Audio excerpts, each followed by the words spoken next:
साथियों, जय आदिवासी, जय महात्मा फुले। आज का दिन हम तमाम मूल निवासियों के लिए, मूल निवासी समूहों के लिए, भारत के मूल निवासी इतिहास के लिए, इस देश के शोषित पीड़ित जनता के लिए, इस देश के किसानों के लिए, मजदूरों के लिए बहुत महत्वपूर्ण दिवस है। क्योंकि आज क्रांति ज्योति महात्मा ज्योतिबा फुले का जन्म हुआ था। भारत में महात्मा ज्योतिबा फुले पर जो चर्चा की जा रही है या की जाती रही है, या उनके इतिहास को जो लिखा गया है वो पक्षपातपूर्ण लिखा गया। महात्मा ज्योतिबा फुले एक विचार है जो इस देश के मनुवाद को, इस देश की असमानता को, इस देश के शोषण को उजागर करता है और उन शोषण की जड़ों को खोजने में हमारी सहायता करता है, जिसे हम सत्य शोध बोलते हैं। क्योंकि सत्य शोधक जो कंसेप्ट महात्मा फुले की थी, वो किसी भी समस्या के मूल में जाने की कंसेप्ट थी। आज हम महात्मा ज्योतिबा फुले को समझने की कोशिश करेंगे, ज्योतिबा फुले के विचारधारा को समझने की कोशिश करेंगे, उसके इतिहास को नहीं। क्योंकि हमारे पास बहुत कम समय है। आज हमारा जो सेशन था वो 3-4 बजे का सेशन था। किसी कारणवश हम सब आपके पास में लेट आ रहे हैं, किसी कारणवश हम लेट हो गए, उसके लिए हम क्षमा चाहते हैं। साथियों, मेरी नजर में आज महात्मा फुले का जन्मदिन है, ऐसा सब लोग बोल रहे हैं, लेकिन मैं महात्मा फुले का जन्मदिन नहीं मान रहा हूं इसको। ये शिवाजी महाराज का जन्मदिन है, शिवाजी महाराज के विचारों का जन्मदिन है, हिंदवी स्वराज्य के विचारों का जन्मदिन है। ये महात्मा फुले अगर नहीं होते, महात्मा फुले हमारे बीच में नहीं आते, तो हमको शिवाजी महाराज को समझने का मौका नहीं मिलता, उनके सामाजिक और सांस्कृतिक पहलुओं को समझने का मौका नहीं मिलता, उनकी पुरातन आदिवासी संस्कृति पर आधारित राज्य व्यवस्था को समझने का मौका नहीं मिलता। यह सच्चाई है। महात्मा ज्योतिबा फुले के साहित्य में इस देश के ओबीसी को, इस देश के दलित को, इस देश के धार्मिक अल्पसंख्यकों को आदिवासियों के वंशज बताया गया है। यह सच्चाई है कि वो आदिवासियों के वंशज है। भारत पे आक्रमण हुआ, आर्य आए, यहां के लोगों को मारा, उनकी बहुत निर्मम हत्या की, उन पे अनेकों अत्याचार किए, जिसकी वजह से ये लोग जंगल और बाकी क्षेत्रों में जाके रहने को मजबूर हो गए। साथों साथ महात्मा फुले के साहित्य में एक चीज बहुत मार्मिक है कि उन्होंने इस देश को कृषि संस्कृति पर आधारित देश माना है, और कृषि संस्कृति पर आधारित देश का दूसरा मतलब है कि यहाँ की जो सामाजिक अर्थव्यवस्था है वो कृषि पर आधारित है। जो देश का 80% हिस्सा है वो कृषि संस्कृति पर जीवन जी रहा है। उस संस्कृति की वकालत करने वाले महामानव का नाम है महात्मा ज्योतिबा फुले।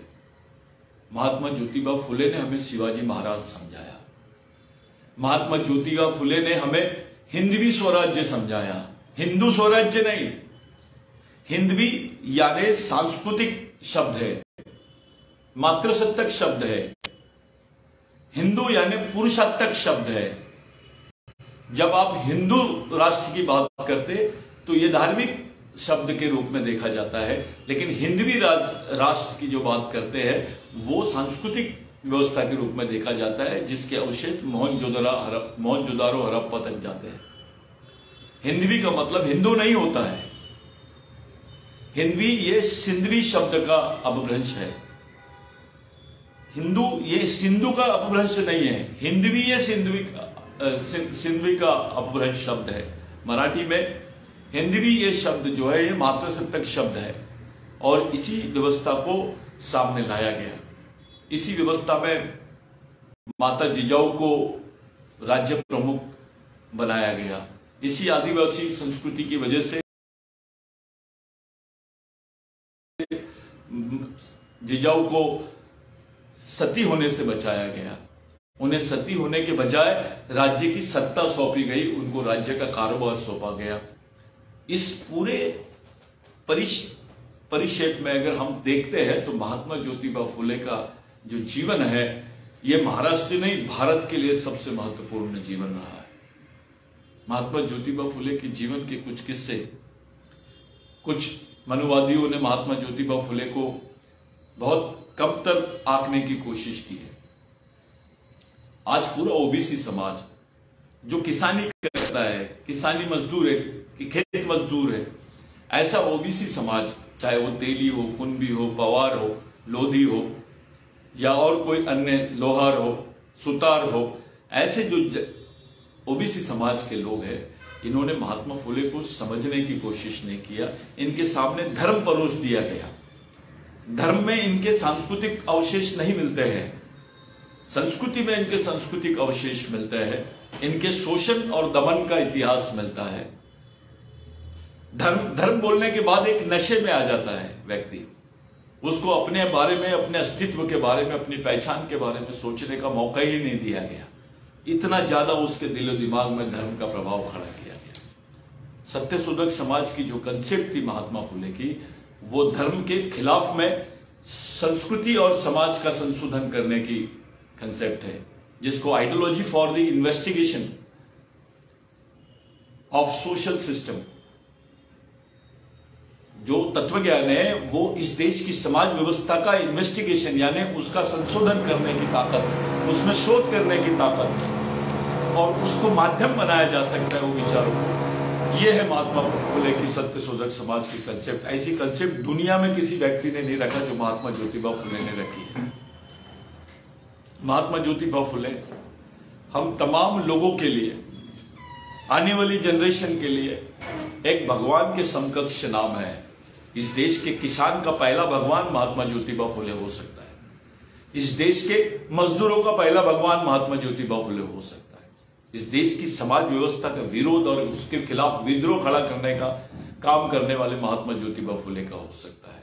चाहे फिर वो ब्राह्मण महिला क्यों ना हो, वो भी कर्जदार है महात्मा ज्योतिबा फुले और सावित्रीबाई फुले। पूरा देश कर्जदार है महात्मा ज्योतिबा फुले के विचारों का। आप मेरे को बताइए कोई इतिहास ऐसा जहां ब्राह्मण द्वारा, मनुवादियों द्वारा कोई स्कूल खोला गया होगा और उसमें महिलाओं को स्थान मिला होगा, दबे कुचले लोगों को स्थान मिला होगा समाज के। पढ़ाई का महत्व यानी शिक्षा का महत्व, इस देश को एजुकेटेड बनाने वाला teacher of education, Indian democracy के टीचर ऑफ एजुकेशन अगर कोई है तो महात्मा ज्योतिबा फुले है। आज हमने डॉक्टर बाबा साहब अम्बेडकर को भारत रत्न दे दिया है। डॉक्टर बाबा साहब अम्बेडकर महात्मा ज्योतिबा फुले के फॉलोअर थे, उनके शिष्य थे। अब उनके शिष्य को देने के बाद गुरु को महात्मा भारत रत्न की उपाधि देना, यह उनका अपमान है। अब जरूरी हो गया है कि कुछ ऐसी चीजें खड़ी की जाए जो इनके प्रॉपर सम्मान को उजागर करें। महात्मा ज्योतिबा फुले वो नाम है जिसने शिवाजी महाराज को न्याय दिया, उसकी विचारधारा को न्याय दिया इस व्यवस्था में। उनके शिवाजी महाराज की तरफ एक अलग एंगल से देखने की जो दृष्टिकोण हमारे में आई है वो महात्मा ज्योतिबा फुले की वजह से आई है। पूरा देश उसका ऋणी है, नहीं तो मनुवाद में शिवाजी महाराज का ही नहीं दिखाई देता है। शिवाजी महाराज को शेतकरी बोला, यानी किसान बोला है, किसानों का राजा बोला है। और वो पॉलिसीज जो थी शिवाजी महाराज की, जो उन्होंने लागू की थी किसानों के लिए और मजदूरों के लिए, उस पॉलिसी के अंतर्गत महात्मा ज्योतिबा फुले ने उनको, जिस किसानों का देवता बोला है शिवाजी महाराज को। शिवाजी महाराज का इतिहास ब्राह्मणिकल इतिहास हो ही नहीं सकता है, धार्मिक इतिहास हो ही नहीं सकता है। सिंधवी स्वराज्य का इतिहास ये धर्म का इतिहास नहीं है, इसको गलत तरीके से इंटरप्रेट किए गए हैं। मैं ये जवाबदारी से इसलिए बोल रहा हूं क्योंकि मैंने इसके ऊपर 6 साल से काम किया है। मैं 6 साल बाद उस निष्कर्ष पे पहुंचा हूं कि शिवाजी महाराज का जो इतिहास है वो सांस्कृतिक समाज व्यवस्था का इतिहास रहा है। उनकी जो व्यवस्था थी वो गण व्यवस्था से प्रेरित व्यवस्था थी। उनकी व्यवस्था में महिलाओं का स्थान सर्वोच्च था और वो आदिवासी संस्कृति से पूरी तरह प्रभावित थे, क्योंकि महादेव कोड़ी और मराठा ये समानार्थी शब्द थे उस समय। महादेव कोड़ी आदिवासी वंश के लोग हैं और मराठा उनके वंशज हैं। ये एक दूसरे से जुड़े हुए लोग हैं। जो महात्मा ज्योतिबा फुले ने क्लियर किया कि ये इस देश के मूल मालिक थे। मराठा मूल मालिक था, यहाँ का पवार मूल मालिक था, यहाँ का लोधी मूल मालिक था, यहाँ का कुनबी मूल मालिक था, यहाँ का तेली मूल मालिक था। हमारे में झगड़े लड़ाया गया है। ये पूरी व्यवस्था को टुकड़े टुकड़े में बांटने का काम किया गया है।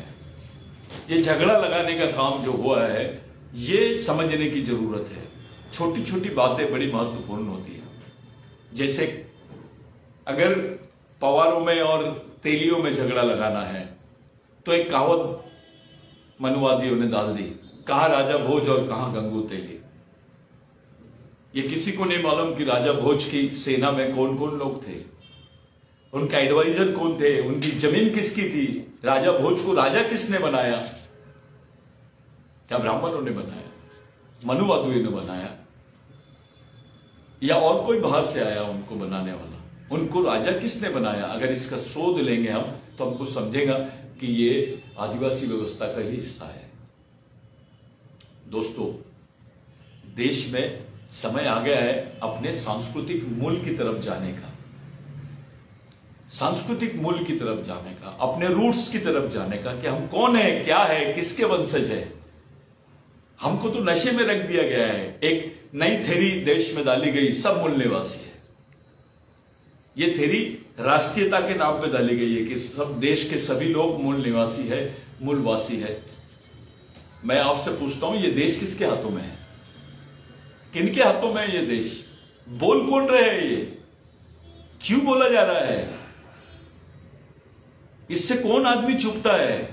कौन अपने आप को छुपाने के लिए ये राष्ट्रीयता का खोखला आपके सामने थेरी रख रहे हैं? खोखली theory, utopian theory, utopian theory of nationalism.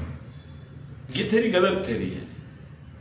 इसी थेरी को बनाने वाले लोगों ने संभाजी महाराज को जो सजा दी है वो मनुस्मृति में उल्लेखित सजा दी गई। वो इस्लाम में नहीं थी, वो मनुस्मृति में उल्लेखित सजा संभाजी महाराज को दी जाती है।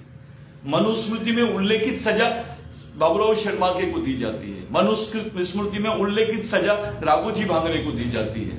मनुस्मृति में उल्लेखित सजा बिरसा मुंडा को दी जाती है, रानी अवंतीबाई लोधी को दी जाती है। ये चीजें हमको समझने योग्य है। ये आज जरूरत है इसको समझने की। हम कंफ्यूज हो गए हैं। देश में सांस्कृतिक कंफ्यूजन खड़ा कर दिया गया है। इसको कल्चरल कंफ्यूजन बोलते हैं हम लोग। ये कल्चरल सैचुरेशन खड़ा कर दिया गया है कि संस्कृति के पार्ट को उभर के ही नहीं आने दिया गया है। एक धार्मिक स्वरूप को खड़ा करके लोगों को संस्कृति से दूर करने का ये तरीका है। जब आप महात्मा फुले के सत्य शोधक समाज को पढ़ते हो तब आप अपने सांस्कृतिक मूल की तरफ जाते हो। डॉक्टर बाबा साहब आंबेडकर ने जो दीक्षा ली वो भले बौद्ध धर्म की दीक्षा ली होगी, लेकिन जो उनकी 22 प्रतिज्ञा है, जो प्रतिज्ञा है उनकी 22 प्रतिज्ञा, वो सत्य शोधक समाज की कंसेप्ट पर आधारित है। क्या नहीं करना है ये पहले, क्या करना है वो सेकंड फेज में है। क्या नहीं चाहिए हमको, कौन नहीं चाहिए हमको, ये पहले तय करना है। हमारे लिए धर्म ऑप्शन नहीं है, हमारे लिए संस्कृति ही ऑप्शन है। इस देश में सांस्कृतिक राष्ट्रवाद को ही खड़ा करना पड़ेगा। धार्मिक राष्ट्रवाद इस देश की आत्मा नहीं है। इस देश के मूल जो है वो सांस्कृतिक राष्ट्रवाद की तरफ है और महात्मा फुले सांस्कृतिक राष्ट्रवाद के जनक है। वही महात्मा फुले लोकमान्य तिलक की जमानत लेते हैं। वो जातिवादी हो सकते हैं क्या? आप कंपैरिजन कीजिए किसी भी महापुरुष का। यहां जाति और उसकी बात नहीं है। महात्मा फुले जी का और आप आरएसएस की मूवमेंट का आप कंपैरिजन कीजिए, उसकी तुलना कीजिए, क्या बात है। इतनी बड़ी क्रांति करने वाली विचारधारा इस देश में मेजोरिटी में नहीं आई। इतना बड़ा परिवर्तन लाने वाली विचारधारा इस देश में मेजोरिटी में नहीं आई।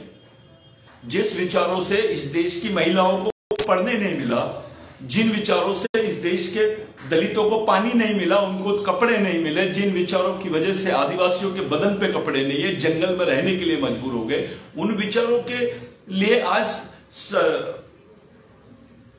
वो विचार बहुसंख्यकवादी विचार हो गए, बहुसंख्यावादी विचार हो गया वो। और जो विचारों ने हमको पढ़ना सिखाया, जिन विचारों ने हमको स्वाभिमान खड़ा करना सिखाया, जिन विचारों ने हमको मानवता सिखाई है, जिन विचारों ने इस देश की व्यवस्था के खिलाफ हमको लड़ना सिखाया, वो विचारधारा माइनॉरिटी में आ गई है, वो अल्पसंख्या में है। ये पहली हार है, आइडियोलॉजिकल हार है हमारी। भारत के किसानों की, मजदूरों की, ओबीसी की, दलित की, धार्मिक अल्पसंख्याओं की, आदिवासियों की जो वैचारिक हार है वो ये है कि महात्मा फुले के विचारों से हम ज्यादा प्रभावित नहीं हो गए। महात्मा फुले के विचारों को हमने अपने दिमाग का केंद्र बिंदु नहीं बनाया, हमारे विचारों का केंद्र बिंदु नहीं बनाया। महात्मा फुले पर हम काम नहीं किए या महात्मा फुले को समझ नहीं पा रहे हैं। कोई भी आबा बाबा आता है, हमको समझा देता है, क्या वो हमारे को हमारी पहचान दिला सकता है, हमारा आरक्षण दिला सकता है, हमारा संरक्षण दिला सकता है, हमारे बाल बच्चों की जो हमारी आने वाली जनरेशन के जीवन के बारे में बता सकता है? ये आपको धार्मिकता में नहीं मिलेंगे। आप कोई भी धर्म में जाइए, आप में सामाजिकता आना बहुत जरूरी है। आपको अपनी सांस्कृतिक मूल की तरफ जाने का संदेश महात्मा फुले के जीवन से मिलता है। महात्मा फुले की वजह से आज महिलाएं इस देश में पड़ी है। कोई इस बात को नकार सकता है, इस बात का कोई क्रिटिसाइज कर सकता है इस बात को? महात्मा फुले के पहले कोई इस चीज को किसी तरीके से सामने लाया? महात्मा ज्योतिबा फुले की जो लाइन थी, जो उनका काम करने का तरीका था, एक ऐसे बेल्ट में जहां पूरा मनुवादी सिस्टम था, जहां पूरा ब्राह्मणिकल सोशल ऑर्डर पे आधारित सिस्टम था, उस जमीन पर महात्मा फुले का काम मामूली काम नहीं है। इतनी डिफिकल्ट परिस्थिति में काम करने का अनुभव तो बाबा साहब को भी प्राप्त नहीं हुआ। लेकिन ये लोग मनुवाद का शिकार हुए हैं, ब्राह्मणवाद का शिकार हुए हैं। इनके साथ उस तरीके का भेदभाव हुआ है, चाहे महात्मा ज्योतिबा फुले रहे, अंबेडकर रहे, या पंजाब राव देशमुख रहे, या तुकाराम महाराज रहे, या तुकडोजी महाराज रहे, या छत्रपति संभाजी महाराज रहे, या शिवाजी महाराज रहे। ये भी अपमानित किए गए हैं जिन विचारों ने हमारे छत्रपति महाराज को अपमानित किया है। हिंदुत्व और हिंदवी स्वराज्य की विचारधारा को परखने नहीं दिया हमको। वो विचार हमारे बीच में कैसे आदर्श हो सकते हैं? किस तरफ हम जा रहे हैं? कौन सी दुनिया की तरफ जा रहे हैं? मैं कंपैरिजन नहीं कर रहा, मैं कोई तुलना नहीं कर रहा, लेकिन मैं आपसे पूछता हूं, थोड़ा सा ऐसा सोचिए कि जिस तरीके का प्रभाव पूरे देश में आज सावरकर जी के बारे में चर्चा हो रही है, जिस तरीके से उनको पॉलिटिकलाइज कर दिया गया, उनका राजनीतिकरण किया जा रहा है, मैं समझा नहीं आज तक के महात्मा फुले पे क्यों नहीं हुआ? महात्मा फुले पे चर्चा क्यों नहीं हुई? मेरे दिमाग के बाहर हो गया ये कि सावरकर पे देश में चर्चा होती है और महात्मा फुले पे नहीं होती। सावरकर जी की जो विचारधारा है और महात्मा फुले की जो विचारधारा है, वो क्या देश को दोनों विचारधारा में से कौन सी विचारधारा आज के तारीख में प्रासंगिक नजर आती है? हम धार्मिक कट्टरता या धर्म का आदर्श रखने का एक नया अनुभव आ सकता है, एक आधुनिक विचारधारा का हिस्सा हो सकता है, लेकिन इस देश में आज भी सामाजिक विषमता है, इस देश में आज भी शोषण है, इस देश में आज भी जाति के नाम पे शोषण हो रहा है, इस देश में आज भी एक जाति सबसे ऊपर और बाकी जाति उसके नीचे, ये व्यवस्था है। इसको कोई झुटला सकता है? नहीं झुटला सकता है। भारत में गांधी जी, इन्होंने महात्मा ज्योतिबा फुले से प्रेरणा ली है। डॉक्टर अंबेडकर, इन्होंने महात्मा ज्योतिबा फुले से प्रेरणा ली है। बाबा साहब को हमने भारत रत्न दे दिया, महात्मा फुले को कौन सा रत्न कहोगे आप? कौन सी उपाधि दोगे? बाबा साहब तो महात्मा ज्योतिबा फुले से प्रेरणा लिए और उनको ये किए, वो तो उनके शिष्य थे। महात्मा ज्योतिबा फुले का क्या? ऐसे समय महात्मा ज्योतिबा फुले को भारत रत्न देने की बात करना, ये महात्मा ज्योतिबा फुले के विचारों का अपमान है।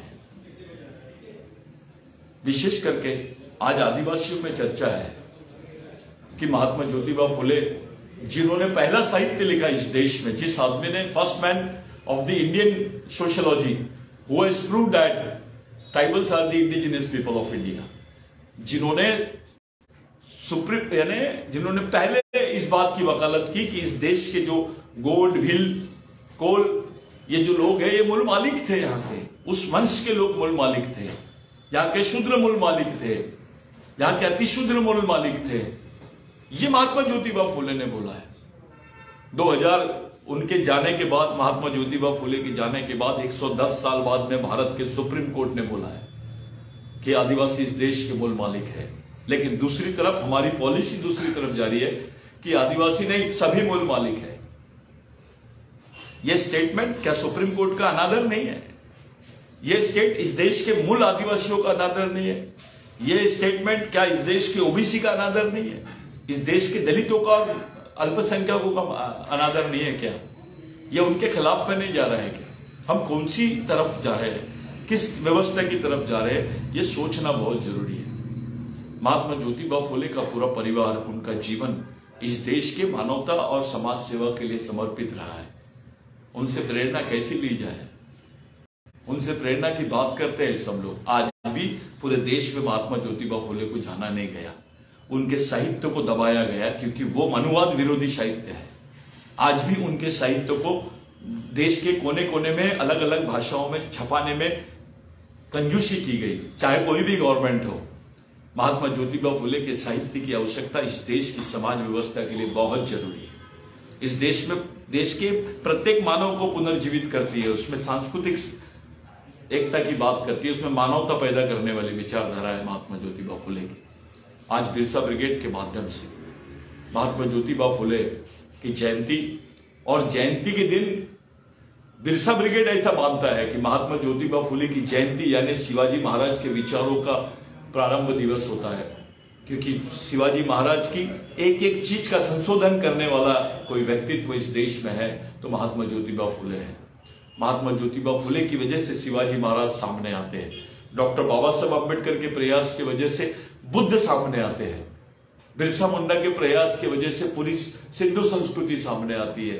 टंट्या भील के प्रयास की वजह से पूरा शोषण और दमन और ये जो सह्याद्री से सतपुड़ा तक के जो क्षेत्र है भारत का, वो सामने आता है। वास्तविक आदिवासी भारत का इतिहास सामने आता है। महात्मा फुले का साहित्य इस देश के किसान के जमीर को छूता है। आज किसान आत्महत्या कर रहे हैं क्योंकि वो धार्मिकता की तरफ जा रहे हैं। वो अगर सामाजिकता और सांस्कृतिक तरीके से जीते तो वो आत्महत्या नहीं करते। जो खाना उगाता है, जो दूसरे को जीवित रख रहा है, वो कैसे आत्महत्या कर लेगा? यह पहला देश है, इसलिए कर रहा है क्योंकि महात्मा ज्योतिबा फुले का जो तत्व ज्ञान है, जो उसकी सोशियोलॉजिकल आइडियोलॉजी है, उस आइडियोलॉजी को फेल किया गया है। क्या ब्राह्मण महिला को महात्मा ज्योतिबा फुले के आंदोलन से मदद नहीं मिली? ब्राह्मण भाई को नहीं मिली मदद? आज पढ़ रहे, लिख रहे, अपने घर में अपने अधिकारों की लड़ाई लड़ रहे, समाज में बात कर रहे हैं। लोग आए, चाहे किसी भी जाति का हो, उसने देश में और सामाजिकता के लिए, समाजवाद के लिए और मानवतावाद के लिए काम किया है। साथियों, महात्मा ज्योतिबा फुले को याद करना, इस देश में गांधी जी को राष्ट्रपिता की पदवी दे दिया। एक छोटा एग्जाम्पल दे रहा हूं मैं, इसका कोई मायने नहीं रखती है सब चीजें, लेकिन फिर भी एक कॉमन सेंस और कॉमन सोच की तरफ से बाबा साहब को हमने भारत रत्न बोल दिया। बाकी लोगों ने अलग अलग तरीके से किसी को वीर बोल दिया, किसी को फलाना, किसी को फलाना। मैं भारत के वो नागरिकों से पूछ रहा हूं जो महात्मा ज्योतिबा फुले के वंशज है, उनसे पूछ रहा हूं कि आप कौन सी पदवी देना चाहते हो महात्मा ज्योतिबा फुले को? जिस तरीके से ओबीसी समाज बिखरा हुआ है, उसमें सामाजिक एकता के जो सूत्र है उसको पूरी तरह नेस्त नाबूद कर दिया गया है। ये सच्चाई कोई मानता है क्या कि भाई इनके जो डीएनए है एक जैसे है ओबीसी के? एक जैसे भी है और पूरी तरह समान है। देश के पूरे ओबीसीओ के डीएनए एक जैसे समान है। इसलिए जाति आधारित जो जनसंख्या है, जो जनगणना है, उस पर कोई बात नहीं कर रहा है, क्योंकि पता चल जाएगा इतनी बड़ी संख्या में ओबीसी होने के बावजूद जो व्यवस्था है वो ओबीसीओ को कहीं स्थान नहीं दे पा रही है, या व्यवस्था में ओबीसीओ का क्या स्थान है, प्रश्न चिन्ह बन गया है। जहां ओबीसीओ का स्थान नहीं है वहां आदिवासियों का कैसे स्थान हो सकता है, वहां दलितों का कैसे स्थान हो सकता है? ये कॉमन सेंस की बात है। आज का दिन उस सांस्कृतिक सामाजिक परिवर्तन की लड़ाई के लिए समर्पित है। बिरसा ब्रिगेड की तरफ से मैं एक शब्द इस देश में सबसे ज्यादा महत्वपूर्ण माना जाता है, जिसको भगवान बोलते हैं। मैं भगवान से बड़ा शब्द महात्मा ज्योतिबा फुले के लिए इस्तेमाल करना चाहता हूं। महात्मा ज्योतिबा फुले को एक ऐसे शब्द से नवाजा जाए जो देश में किसी को ना दिया हो, क्योंकि अब भारत रत्न देने के लिए हम उस लायक नहीं रहे। ये बहुत पहले इस देश ने याद कर लेना चाहिए था। मंडल कमीशन बनता है ओबीसी पर, लेकिन वही मंडल कमीशन के चाहने वाले लोगों ने कभी महात्मा ज्योतिबा फुले को सामने नहीं लाया। पार्लियामेंट में महात्मा ज्योतिबा फुले का फोटो ये आया है, पुतला है क्या? लोगों ने ऐसा समझ लिया है कि भारत के संवैधानिक व्यवस्था में महात्मा ज्योतिबा फुले का योगदान नहीं है। बिल्कुल गलत, बहुत बड़ा योगदान है। उस पर चर्चा कभी हम बाद में करेंगे। महात्मा ज्योतिबा फुले की वजह से आज हमको शिवशाही समझ में आ रही है। साथियों, दुख इस बात का है कि महात्मा ज्योतिबा फुले के विचारों पर आधारित आंदोलन जिस व्यवस्था और जिस वर्ग के लोगों ने चलाना चाहिए था, उन्होंने आज महात्मा ज्योतिबा फुले के विचारों से बेईमानी कर ली। उनमें हम भी शामिल हैं। आज के दिन भले ही महात्मा ज्योतिबा फुले की जयंती रही होगी, लेकिन हमारे लिए यह सामाजिक सांस्कृतिक चिंतन दिवस के रूप में है। हमने इसको गंभीरता से सोचना चाहिए कि अगर महात्मा ज्योतिबा फुले के विचारों का और उनके विचारों को इस देश में जो स्थान मिला है, वही स्थान हमको मिला है। अगर हम उसको अच्छे से एनालिसिस करेंगे, उसका विश्लेषण करेंगे, तो हमको समझ में आएगा कि महात्मा ज्योतिबा फुले के विचारों का राष्ट्रीयकरण नहीं हो पाया। इसका मतलब यह है कि हमारे सामाजिक अस्तित्व का भी राष्ट्रीयकरण नहीं हो पाया, हमें भी राष्ट्रीय सामाजिक एकता निर्माण नहीं हो पाई है। ये बहुत जरूरी है। आज के दिन मैं आप तमाम लोगों को विनती करता हूं कि यह दिन हमारे लिए सामाजिक चिंतन का दिवस है, सामाजिक सत्यशोध का दिवस है। यह हमारे लिए छत्रपति शिवाजी महाराज के विचारधारा के हिंदवी स्वराज्य का दिवस है। आज के दिन यहां से शुरू होता है महात्मा ज्योतिबा फुले का आंदोलन। महात्मा ज्योतिबा फुले नहीं होते तो हमको शिवाजी महाराज समझने के लिए बहुत समय लगता। हम कहीं तो भी उनको गागा भट्ट से कम आंक लिए होते। गागा भट्ट हमारे लिए सबसे बड़े उच्च स्थान हो गए रहते और शिवाजी महाराज हमारे लिए छोटे, अगर महात्मा ज्योतिबा फुले नहीं होते। साथियों, विषमता के खिलाफ की लड़ाई, शोषण के खिलाफ की लड़ाई और दमन के खिलाफ की लड़ाई, चाहे किसी भी समाज का हो, चाहे ब्राह्मण क्यों ना हो, विचारों का जो स्थान है वो सर्वोपरि है। आज के दिन मैं महात्मा ज्योतिबा फुले को पूरे बिरसा ब्रिगेड की तरफ से क्रांतिकारी अभिवादन करता हूं। हम आदरांजलि देते हैं। जय बिरसा, जय आदिवासी, जय फुले।